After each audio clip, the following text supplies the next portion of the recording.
Mtazamaji wa televisheni Tumaini, tumsifu Yesu Kristo. Bila shaka ujambo na karibu katika kipindi hiki cha tafakari kinachokuja kutoka hapa Tumaini Television.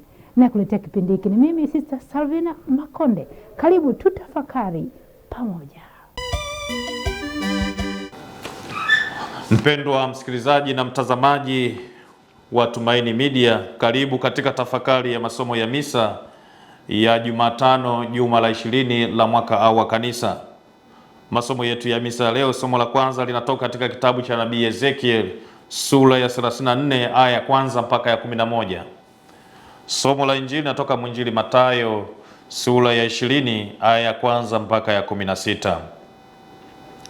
Somo la Injili takatifu ilivyoandikwa na Mathayo. Yesu aliwaambia wafuasi wake, ufalme wa mbinguni umefanana na mtu mwenye nyumba aliyetoka alfajiri kwenda kwa ajili wakulima awapeleke katika shamba lake la mizabibu. Naye alipokwisha kupatana na wakulima kuwapa kutwa dinari, aliwapeleka katika shamba lake la mizabibu. Akatoka mnamo saa 3, akaona wengine wamesimama sokoni wasiokuwa na kazi. Nao akawaambia, enendeni nanyi katika shamba langu la mizabibu, na iliyo haki nitawapa. Wakaenda. Akatoka tena mnamo saa 6 na saa 9, akafanya vile vile. Hata kama saa 11 akatoka akakuta wengine wamesimama, akawaambia, mbona mmesimama hapa mchana kutwa bila kazi? Wakamwambia, kwa sababu hakuna mtu aliyetuajiri. Akawaambia, enendeni nanyi katika shamba la mizabibu. Kulipokuchwa, yule bwana wa shamba akamwambia msimamizi wake, waite wakulima, uwalipe ujira wao, ukianzia wa mwisho hata wa kwanza. Na walipokuja wale wa saa 11, walipokea kila mtu dinari. Na wale wa kwanza walipokuja, walidhani kwamba watapokea zaidi, na hao pia wakapokea kila mtu dinari.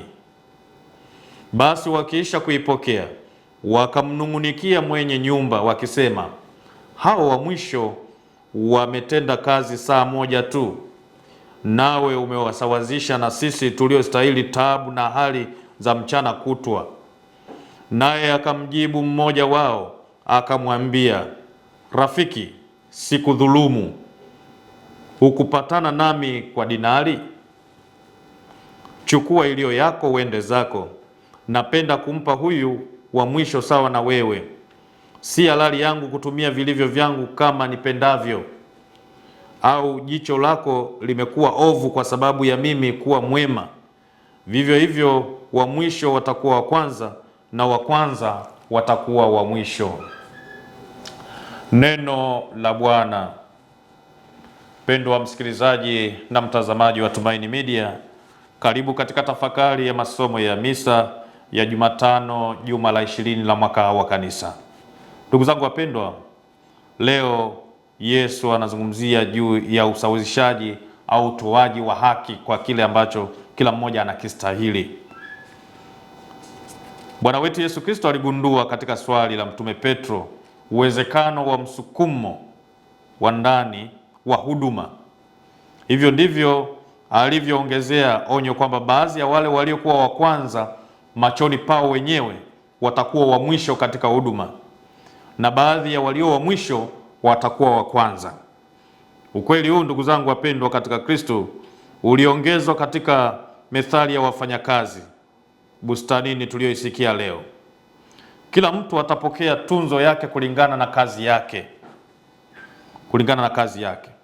Ni muhimu kuelewa kuwa kweli kulikuwa na aina mbalimbali za wafanyakazi waliokusudiwa siku hiyo. Wale waliotaka mkataba wa kukubali kufanya kazi kwa senti 1, kwa dinari. Kwa wale ambao hawakuwa na mkataba na wakakubali kuchukua chochote ambacho mmiliki angeona ni sawa. Wengine wakatoka saa 3, wengine saa 6, saa 9, na wengine saa 11. Wafanyakazi wote walifanya shamba hilo kwa makubaliano.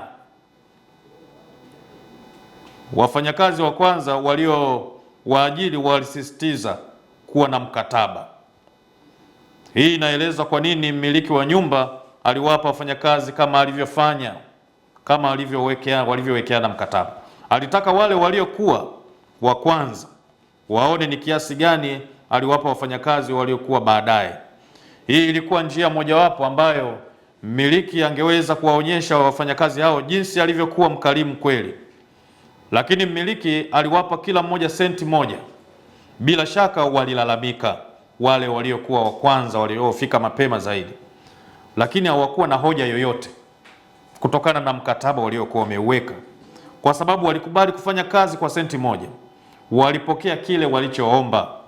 Ndugu zangu wapendwa, wangeamini wema wa mmiliki, wangepokea mradi zaidi sana, lakini walisisitiza kwenye mkataba wao kwamba tulipwe kadiri ya mkataba tuliokubaliana.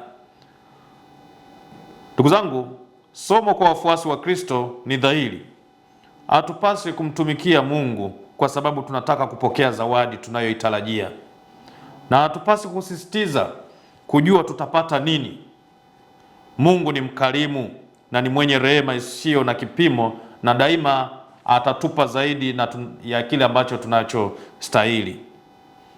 Wakati mwingine hata tunaposali sala zetu tunajiwekea matarajio kwamba Mungu lazima anipe hiki. Tunaweza tukaomba hiki, lakini Mungu akatupatia zaidi ya kile ambacho tunakihitaji. Ndugu zangu wapendwa katika Kristo, sasa tunaweza kuelewa hatari zilizokuwa zimefichwa katika swali la Mtume Petro katika mwinjili Mathayo sura ya 19 aya 27. Kwanza, hatupasi kuishi kwa dhania. Mwinjili Mathayo sura ya 20 aya ya 10, kwamba tutapata kitu zaidi ikiwa hatukistahili kweli. Inawezekana kufanya kazi ya Baba na bado tusitekeleze mapenzi yake kutoka moyoni. Turejee waraka wa Mtume Paulo kwa Efeso sura ya 6 aya ya 6. Ndugu zangu wapendwa katika Kristo, ikiwa tutamtii Mungu kwa faida zetu, basi tutajipatia baraka, tutajipatia tunachokihitaji. Lazima tumtumaini bila hifadhi na kuamini kwamba daima atatoa kile kilicho bora kwetu. Kuna hatari ya kiburi. Tutapata nini? Watendakazi katika shamba la Bwana, na wengine ambao pengine tumejitoa sadaka, kama mimi padre naweza nikasema nitapata nini kwa huduma ninayoitoa? Ni majitoleo, ni sadaka, ni kazi ambayo haina mshahara, ni huduma kwa watu. Tutapata nini? Kwa hivyo ndugu zangu wapendwa, leo tunao mwaliko wa pekee. Tujiazari na kujiamini kupita kiasi linapokuja swali la thawabu ambazo Mungu ataweza kutoa, kwani wale waliokuwa wa kwanza katika macho yao wenyewe na katika macho ya wengine wanaweza kumalizika wakao wa mwisho. Vivyo hivyo tusikate tamaa, kwani wale wanaojiona kama watumishi wasio na faida wanaweza kumalizika wakiwa wa kwanza. Tahadhari na hatari ya kuangalia wafanyakazi wengine na kujipima kwao. Tusihukumu chochote kabla ya wakati. Mtume Paulo anaonya hili katika waraka wa kwanza wa Mtume Paulo kwa Wakorinto sura ya 4 aya 5. Tunaona wafanyakazi na kazi yake. Tunaona mfanyakazi na kazi yake, lakini Mungu anaona moyo. Ndugu zangu wapendwa katika Kristo, mwishowe lazima tuwe makini kuishi kwamba Mungu labda anapuuza tunachokifanya. Ndugu zangu, Mungu huona na ubariki. Wafanyakazi wa asubuhi wangeamini mmiliki angewapa kadiri ya makubaliano. Mmiliki angewapa zaidi. Alikuwa mkarimu, lakini hawakumwamini. Hawakufurahia kuwa wengine wanapokea zaidi. Hilo ndilo lilowaangusha. Badala yake walikuwa na wivu na kulalamika. Tunapofanya kazi zetu ndugu zangu, tusiwe walalamishi. Sisi tufanye kazi. Ujira wetu Mungu atatulipa. Wema wa Mungu ni mkubwa kwetu. Hivyo ni lazima turidhike na kutosheka tunachojaliwa na Mwenyezi Mungu katika maisha yetu.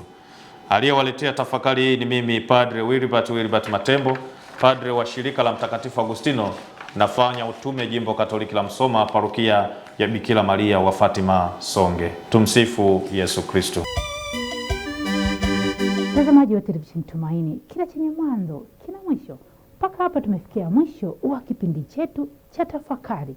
Niliyekuletea kipindi hiki ni mimi Sister Salvina Makonde. Tuonane wakati mwingine. Kwa heri.